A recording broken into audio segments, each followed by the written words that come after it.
Pada penggalan cerita wayang, lakon Bambang Astrajingga, terdapat pesan moral sebagai pembelajaran. Sering dinilai buruk ketika apa yang dilihat tak sesuai dengan yang melihat, begitu juga sebaliknya.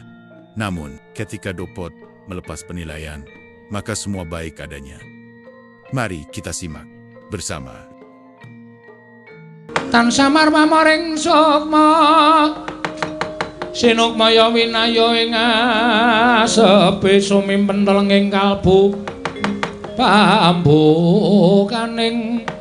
warana tarlen saking liyep layaping aluyup pindha pesating sumpena sumusuping rasa jati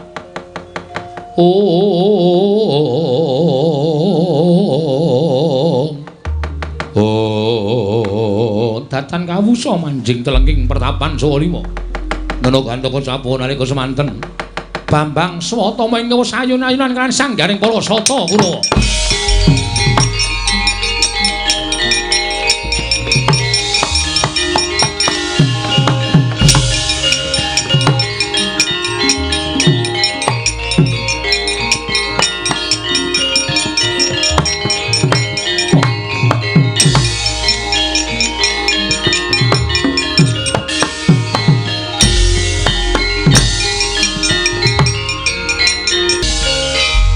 Nututi lamun katututan lamun mangsa prawira digdaya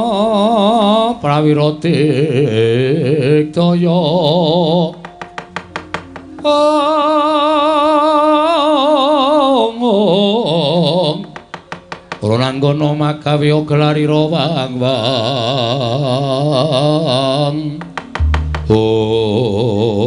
waladal Swatama marang kadhak ora ngerti tata krama ing atase aku ki bendaramu.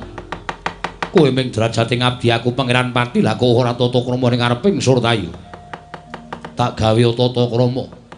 Yen pancen Kurawa ming arep gawe geger kanan Sukalima, Swatama ing ora nrimakake. Jeriki aku mbelani kelawan Kanjeng Rama. Yen ngono kowe dadi palanging para sata Kurawa kene bakal mboyong kalawan bapakmu. Apa abamu Raden Surtayu? Ayo boyongen Rama Penemban Durna lamun iso nglangkahi bathange Swatama. Wah, ora minggat tebak darawene marganing patimu Singalena prapteng lalis Raden Surtayu.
Doyong. Sapa mencalke tumbal?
Raden Durmagati. Cacenane kula tekan kene iki ora kepengin gawe kicil. Ora kepengin gawe lame. Niate apik mung kepengin mboyong bapakmu Begawan Durna supaya gelem cuwan maneh ning negara Ngastina. Ora nglilwake. Dawuhing Koko Prabu Duryudana, jalalan. Malah ngunekke aku jaranan. Ola. Jalalan. Jalaran-jalaran nek nganti bapakmu Begawan Durna ki gak cuwane ning Golo Ngastina mengko ndak dilalani sing olah-olah karo para kawula lan para punggawa Nayaka lan Sentana Golo Ngastina. Aku percaya kowe wong ampuh. Aku percaya kowe wong digdaya merga kowe putra Begawan Durna ning sadadili kowe iki abdi. Kowe iki mung batule para pengilan pati. Ora ana ing atase batul kok mala karo juragan iki ora ana. Nek juragane apik, juragane becik, ora gawe geger, mesti aku ngajeni. Ning gandeng juragane wong elek, arep meksa karo wong tuaku. Apa dikrasa utawa wedi karo para sata Kurawayu jajal. Anak Begawan Durna ora iso ngobrak-abrik barisan Ngastina aja dundang Bambang Swatama. Dadi cedhane kowe ngeyel. Mesti wae aku ora bakal nglilakake Begawan Durna dipeksa dening para sata Kurawa. Lah pancen wis lumut diajeni. Angel digawe becik. Nek pancen kaya ngono ya nyuwun ngapura nek aku kepeksa tegel karo kowe. Kowe iso ngalahke Cultayu, iso ngalahke Kaltomalma, nek Durmagati aja disawang mlipat siji. Tegese kuwi dipandang sebelah mata. Kowe arep ngopo? Kowe mica menang kalaku bumi langit tangkep sing dadi nyatane. Iki melganing patimu bangga tak ayoni Raden Durmagati.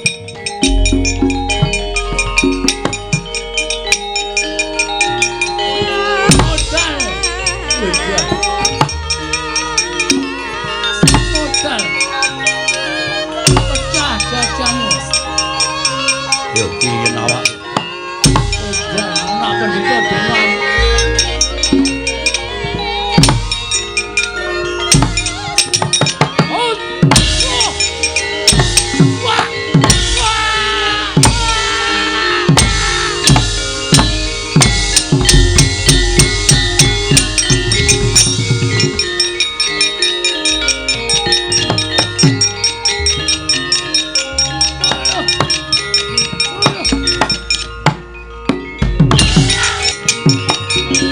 Ampuhe kegila-gila. Wangune wis dinahi jaya kawijayan karo bapakne. Kula jotos gak apa-apa. Rambut kula dicandak, dijungkilke gebuk sakayange nggen dodo, Mas. Kula cuma nggaken, Mas. Ya. Alah. Satama batur kowe juragan kalah karo batur. Nek aku isin, kula kok biasa, Mas. Ra isin. Ijen nggone ngendi nek nyatane kalah kok dadak ijen-ijen barang ki? Kalah ya kalah, mundur teratul. Wis rasa musuh. Kula iki mongso kula lajeng menang kalau sapa to, Man? Lah aku dhewe ya ora ngerti pun gagasan mungsuh Pandhawa kalah, mungsuh anak-anak Pandhawa kalah, mungsuh Petruk kalah, mungsuh Bagong diajal. Niki mungsuh Acatama niku biasane melu Kulawa. Ning gandeng critane Acatama kudu konflik. Waduh. Kalau Kulawa mula dadi pelang. Batin Kulawa lho, Man. Acatama mesti kalah. Ha kok Kulawa sing doblak-ablik. Jigur. Radene Lenatah nglekoso. Le gawe wayang nganti sasen-sasen ming kalahan. Percuma, mah. Wablak apa kaya ngene. Durmagati putus asa saja ini. Mangkel kula. Dinten-teni bola-bali. Niki niku ora barang murah lho, Man. Nek nukoke gape ya larang. Lha ngecat ngantri iki ya larang, kulite ya larang. Balang-balang kok ora tau menang ki ngono ku nyuwun jamu mbok yo cekali-cali gawe lakon sing Durmagati ngelol. Apa? Ngelol. Ngeli. Hah? Nyelini sapa? Pokoke nglakon ngoten lho, Man, kalah terus jan jengkel. Temputi-pundi anggere metu menggo geguyonan karo dolop-dolop. Nalake ati pokoke. Wong nyatane ya kalah tenan kok ya. Kalah karo menang ki ora kok perkara le gawe kowe lan sak piturute iki ora. Kalah karo menang perkara pambudidayamu. Maksude iki wis ditata nang kothak bayang ya metu. Lha niku nek metu pican ora trima ya. Terus tegese pambudidaya iki kowe iki ya duwe jaya kawijayan. Kowe iki ya ndek ketrampilan, ditokke. Ora perang kok ming ngantem. Bar ngantem diantem nglekar, diampet. Mungsuh ngantem ki diampet men ketok nek ora lara mungsuhe mikir, aduh tak antem kok ora apa-apa, mesti wong ampuh. Kowe nek dantem pisane gletak mbebeki le sambat ngaruwara. Lolo tenan e, Man. Lha niku omong ngapusine, lolo ya lolo nek olah ya olah. Diwas ngampet ora lolo pindhane nglekal. Olah cadal sing ngusung sapa? Moko teng pepelangan. Napa kula tau pesen ambulan? Deleng tau. Sampeyan niku pate ora nggo pikiran. Wong waton omong waton mlekok. Sapa sing arep maju? Susah aku malah ini. Anggere Kurawa Kartomarma Surtayu Durmagati wis maju, aku alok mesti sing bengok wait kuwi mesti. Wait. Cit. Arep maju apa? Nek selo. Wis ora ana sing maju ka lho. Nek arep maju mrene ya.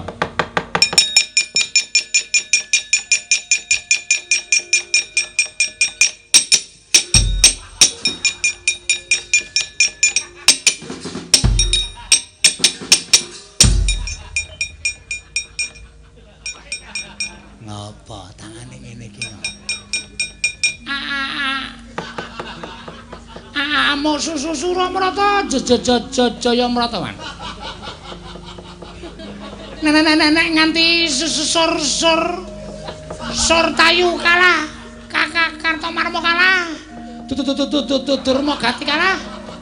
Ampun disamul anu. Ampun disawang enteng Citraksi, Man. Ya. Mung suwe Asatama mbetengi bapakne. Bapakne ora gelem diboyong ning negara Ngastina, Satama sing nesu. Aswatama. Heeh. Anak Pendhita Durna. Heeh. Kurawa mundur. Kalah kabeh. Edian Sasatama mesti ngempake Aji Jaya Kawijayan. Lah iya. Tantang nek wani ditantang. Aswatama. Aswa.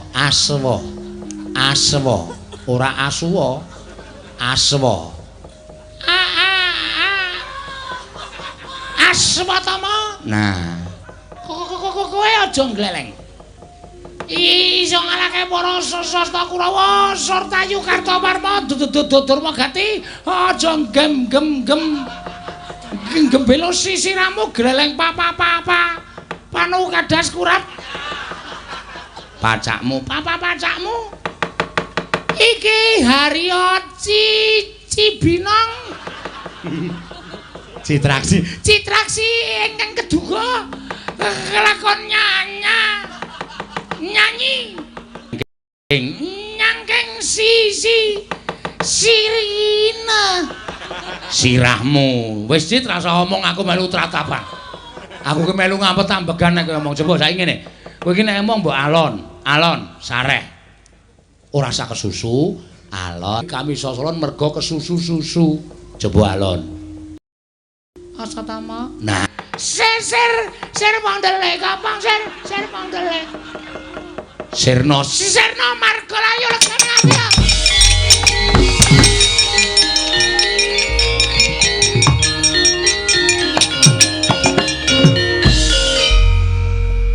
Mung nggawa plinteng tak plinteng diase.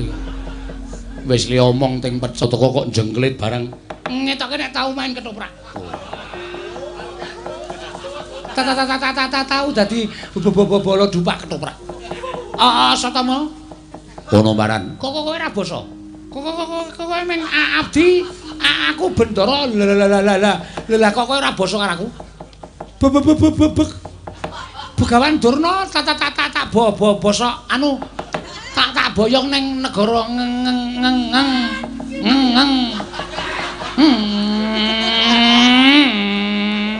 Ngastina. Iso mboyong wong tuaku waton iso mecah dadane Asatama pira piye mecah dadane Asatama wewe ladalah edan sesumbarmu kok kaya wani dilat Siabang kok kaya wani mecah beng-beng wesi gligen kelakon mati dening aku kowe ketiban tangane Harya Citraksi tinjung akhirat mur maju jajalan legane atiku tiban tangane Asatama ora pecah dadi loro sirahmu aja dundang Asatama tenane kurang percaya jajal apa piye jajal nek ukurane pas ora masalah nek lobo ora dadi ora sida tuku. Kowe tekan kene arep kokean gunung tanpa guna. Nglabur kowe. Ngelabrak kowe. Ketiban tangan pecah dadamu. Ayo coba. Dicoba rasa gamelan sik. Iya. Mesake kanca-kanca. Iya. Manut karo. Cawet, capeng. Cabeng kok cawet. Sori arang kleru kok.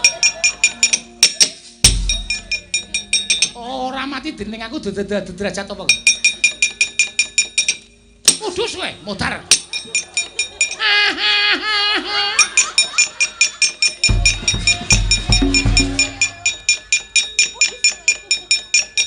Wilaleno aku. Ngantem makbet. Aja endok kowe, antem aja endoke. Edian, kowe edian ra kena. Wus.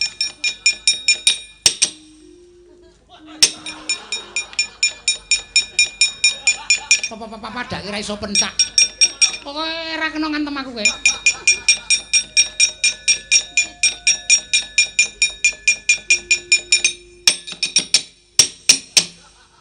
Modar kowe. Hut. Wah.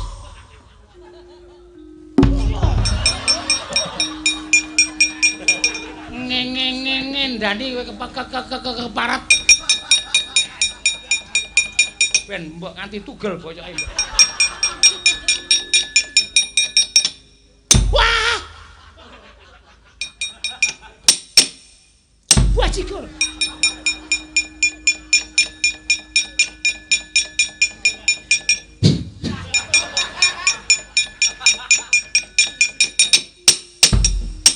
Waduh. Wah! What? Waduh. Wah! Waduh. Terima kasih. Terus ora. Wis cukup semene wae. Cukup sekian saja.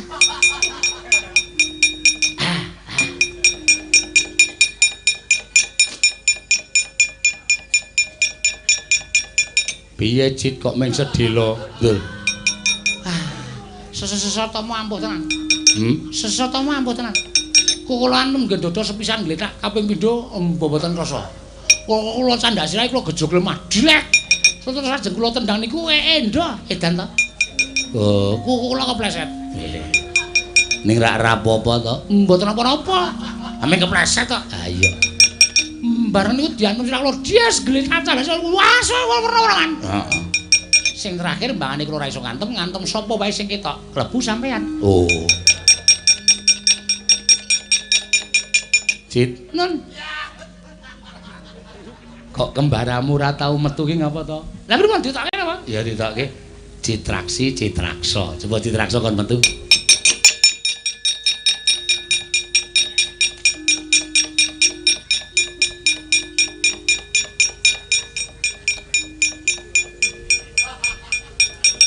Citraksa.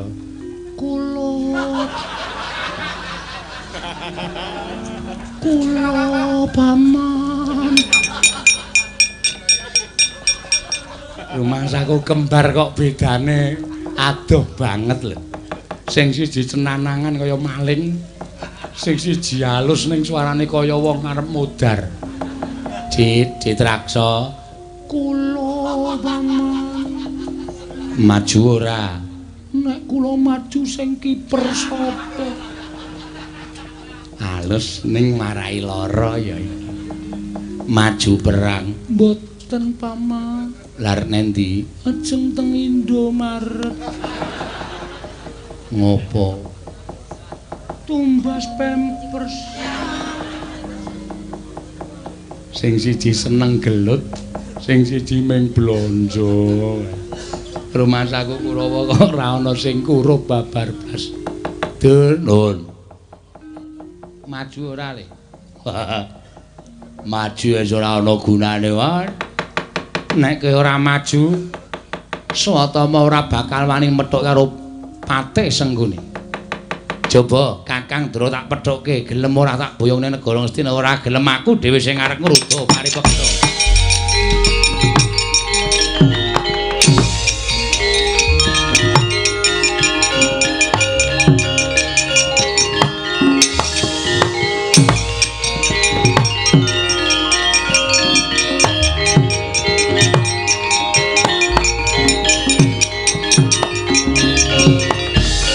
Turnena panalingan lumajaring ratri linanggak jangkanira kapisanan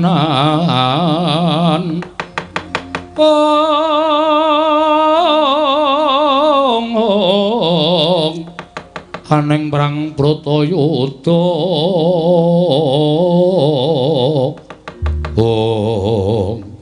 Kakang Durna piye Dik? Iki wis tekan pepuntoning tekadku. Tekadmu piye, Dik Patih? Kakang Durna kersa tak boyong ning Ngastina apa ora? Oh, aku ora wis omong bola-bali to. Yen aku kuwi duwe karep, aku duwe sedya, aku duwe pepinginan, aku duwe gegayuhan. Mula perkara nggonku bakal sowan iki mengko dipetung mburi ya, Di. Aku tak nuruti gegayuhanku dhisik. Sapa ngerti sinambi nanting ketrimaning urip. Aku bisa kelakon nuruti apa kandhane gegayuhanku, Dik Patih. Nek ngono Kakang Durna wangkal. Aku ora kok wangkal, meng aku njaluk wektu, aja dipaksa to. Aja mbok peksa kamardikaning Begawan Durna. Aja mbok bondo kamardikanku, Dik Patih. Wis ora sandadak kakehan gunem tanpa guna. Wose Kakang Durna ora kersa tedhak ning Ngastina. Iki tak anggep Kakang Durna merengkang sanga pernatan Ngastina. Mula wajib tak cekel. Lho. Kowe arep nyekel Begawan Durna? Mesine wae ngono. Nek pancen iso cekelen, ayo. Nek pancen patis ngono iki wong dodeng patis ngono iki wong digdaya. Cekelen Begawan Durna. Aku ora bakal selak. Oh, lakon tak uleng-uleng dening aku dadi. Ayo, gelem apa ora? Ayo.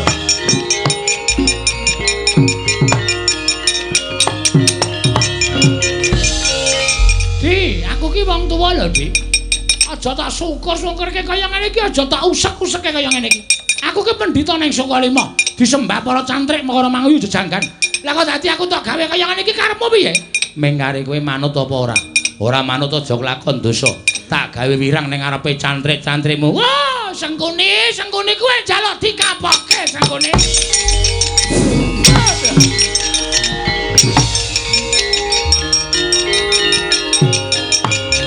Ayo. Ayo.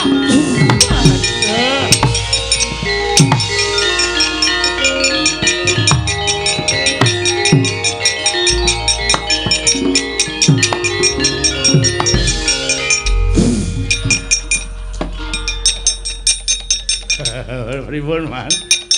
Edan lan. Durna nek wis gelem matek kaji ya medeni tenan, Durna. Lah nggih lho nek pendhitaning Kurawa nika pendhitaning negari Ngastina. Tur panjenengan kula caosi prisa. Begawan Durna niku mboten gadah ngelmu kebatinan, mboten gadah ngelmu babakan lan piping panggrahita mboten. Ning nika kebak ngelmu guna kasantikan, ngelmu tosing balung leting kulit. Mula ora aneh nek Begawan Durna niku dadi guruning wong perang. Merga digdaya tenan ngelmune aji-ajine ya akeh tenan. Nek sampeyan ajeng wani ya nuwun sewu. Cecak nguntal cagak cebul kaya wulan wuta ngitung lintang tangi kelakone cepak wurunge. Sampeyan boten ajeng iso ngungkuli kadigdaning Begawan Durna terus apike mundur mawon mengke matur dandang dikake kuntul-kuntul jaturke dandang, Pak.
Panalingani lumajaring ratri linenggak jangganira kapisanan ong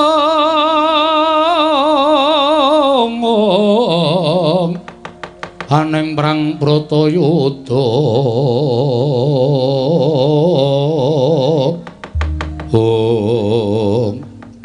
Rama gandeng sampun padhang lelampahan pertapan ing Sukalima kepareng wambabarana ingkang sejati dhateng putra Punaswatama menggah menapa to gegayuhanipun paduka Kanjeng Rama. Satama wonten dawuh. Kepeksane bapak ora iso bloko karo kowe ya, Ngger.